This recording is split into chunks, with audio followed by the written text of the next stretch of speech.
نحمده ونصلي على رسوله الكريم اما بعد فاعوذ بالله من الشيطان الرجيم بسم الله الرحمن الرحيم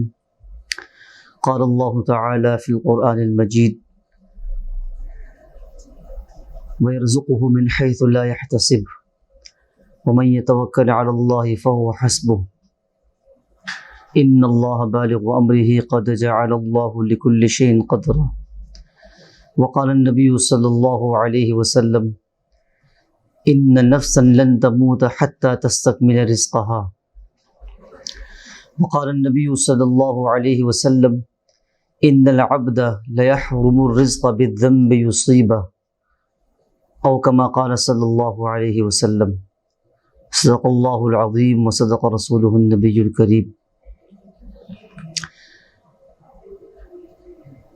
موجودہ دور کے اندر جس مہنگائی اور گرانی سے ہم لوگ گزر رہے ہیں، اس سے متعلق میں نے ایک آیت کریمہ اور 2 حدیث آپ کے سامنے رکھی ہے۔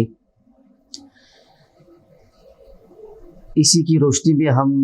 سمجھنے کی کوشش کریں گے اس حالات کو، ان مشکلات کو،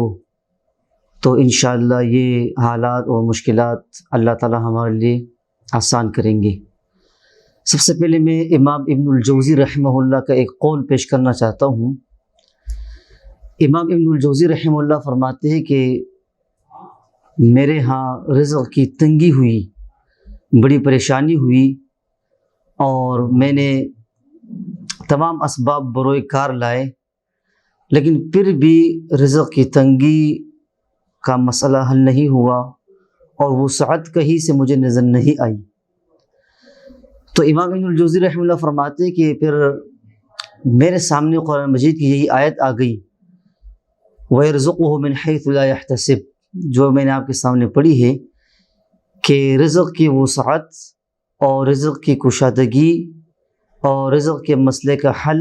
وہ تقوی کے اندر ہے، پرہیزگاری کے اندر ہے، گناہوں سے اجتناب کے اندر ہے۔ تو میں نے اس نسخے کو لیا، امام ابن الجوزی رحمہ اللہ فرماتے ہیں، اور اس قرآنی نسخے کو لینے کے بعد میرے رزق کے اندر جو تنگی تھی وہ ختم ہو گئی، وسعت اللہ تعالیٰ نے دی، اور رزق کے اندر کشادگی آ گئی۔ بعینہ ہی یہی بات حدیث شریف کے اندر بھی بیان کی گئی ہے، جو حدیث میں نے پڑھی، جناب محمد رسول اللہ صلی اللہ علیہ وسلم ارشاد فرماتے ہیں کہ بے شک بندہ رزق سے محروم کر دیا جاتا ہے گناہ کرنے کی وجہ سے۔ جب وہ گناہ کو پہنچتا ہے، گناہ کرتا ہے، تو گناہ کی وجہ سے وہ رزق سے محروم ہوتا ہے۔ یقیناً یہ آج ہم جس دور سے گزر رہے ہیں اور ہمارے سامنے مشکلات ہے، مہنگائی ہے، گرانی ہے، تنگی لوگوں کے اندر آ گئی ہے، اور وہی آمدنی ہے بہت سے لوگوں کی، اور ان کے جو اخراجات ہے، کچن کے اخراجات ہے، گھر کے اخراجات ہے، بچوں کے اخراجات ہے، ان میں اضافہ ہو گیا ہے۔ یقیناً اس کے لیے ہم نے کوشش تو کرنی ہے، تمام تر جو وظیفے ہیں اور تمام تر جو نسخے ہیں وہ ہم بروئے کار لائیں گے، لیکن اسباب کی بھی ہم کوشش کریں گے کہ ہم اپنے اسباب کو بھی بڑھائیں،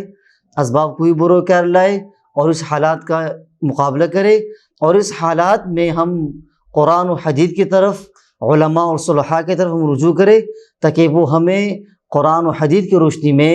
اللہ اور اس کے رسول کی ہدایت میں، رہنمائی میں ہمارے اس طرح رہنمائی فرمائے، تاکہ ہم اس وقت میں کامیابی کے ساتھ گزر سکیں۔ اللہ تعالیٰ ہم سب کو ان باتوں پر عمل کرنے کی توفیق عطا فرمائے۔ وآخر دعوانا الحمد للہ رب العالمین۔